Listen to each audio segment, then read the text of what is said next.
let's talk a little bit about New York. What's happening in New York? Well, just on the theme of censorship, which I think Asa Yeah. was so right to point out with the BBC film, we have this story from New York where the governor of New York, Kathy Hochul, ordered the City University of New York. Remember that the City University of New York is supposed to be an independent academic institution, but apparently the governor of New York could order her to remove a job posting for a Palestinian studies professorship and called for a probe into so-called anti-Semitic theories. And this story from the New York Post reads, Governor Kathy Hochul ordered City University of New York to immediately shut down a Palestinian studies professorship posting at Hunter College that critics argued promotes hateful instruction that demonizes Israel. The governor also directed CUNY to probe the taxpayer-funded Upper East Side institution, quote, to ensure that anti-Semitic theories are not promoted in the classroom, her office said in a statement. In the job listing, the four-year CUNY College, that's City Universities of New York, stated, quote, we seek a historically grounded scholar who takes a critical lens to issues pertaining to Palestine, including but not limited to settler colonialism, genocide, human rights, apartheid, migration, climate and infrastructure devastation, health, race, gender, and sexuality, end quote. Notice what isn't mentioned in that job posting. There's no mention of Israel. There's no mention of Jews. And yet, so it's about Palestinians. It's Palestine studies. And yet, according to the New York Post, Governor Hochul has directed CUNY to immediately remove this job posting and conduct a thorough review of the position to ensure that anti-Semitic theories are not promoted. Critics said the alarming job description peddles anti-Semitism and is akin to courses offered in the Nazi era, which ascribed all the world's crimes to the Jewish population. My I God. mean, you just heard the language of the job posting as quoted in the New York Post, which surely would have quoted the most damning language they could find for the job posting. Let me read it again. The job posting. We seek a historically grounded scholar who takes a critical lens to issues pertaining to Palestine, including but not limited to settler colonialism, genocide, human rights, apartheid, migration, climate, and infrastructure devastation, health, race, gender, and sexuality. And that's what they're comparing to Nazi-era courses about Jews.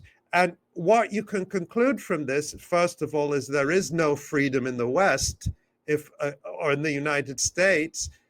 The First Amendment is supposed to apply, but apparently the governor of New York can order universities what to do. And the fact that it's a city university should not make this more acceptable, because public institutions like the City University of New York or the State University of New York is where the First Amendment is supposed to be strongest.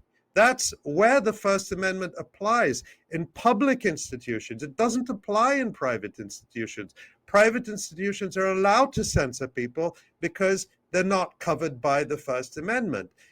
Here we have a blatant violation of the First Amendment. And what is the message here? It's that simply to be Palestinian, to talk about Palestine, is now being interpreted as an act of hatred, an act of hostility and aggression against Jewish people. So simply for Palestinians to live and breathe now, or for the word Palestine to be used, or for Palestine to be studied or discussed, is now anti-Semitism. Yeah. Yeah. I mean, that's nothing new. It's just kind of making it more clear. And there is this trend now at university. I mean, this is the I think not the first public university for sure in the US, but maybe in New York to adopt this stance. I mean, the University of California here has banned, basically banned solidarity protests with Palestine. They've put these like enormous bureaucratic sanctions on protesting. You can't wear masks anymore under the guise of, student safety, safety for whom, of course. NYU and Columbia and Barnard have designated Zionism basically as a protected class. And now here at CUNY, I mean, the thing is, though, of course, students involved in organizations like Students for Justice in Palestine are not just taking this and remaining silent. Just yesterday, students at Columbia's sister college, Barnard, in Manhattan, have been leading basically a sit-in protest demanding that the administration reverse course on the expulsion of students because they're involved in Palestine rights solidarity organizing. Um, I mean, this is if these administrators are more beholden to their donors and to the research ties with Israeli institutions or politicians like the governor in New York, and want to take their marching orders from that instead of the students, I think the students are going to continue to put up a huge fight. So it's just kind of more of the same, but I think it's expanding, and the aggressiveness of these administrators working hand in glove with lawmakers who are, more interested in keeping their ties to Israel than actually working on behalf of their constituents or on behalf of free speech principles.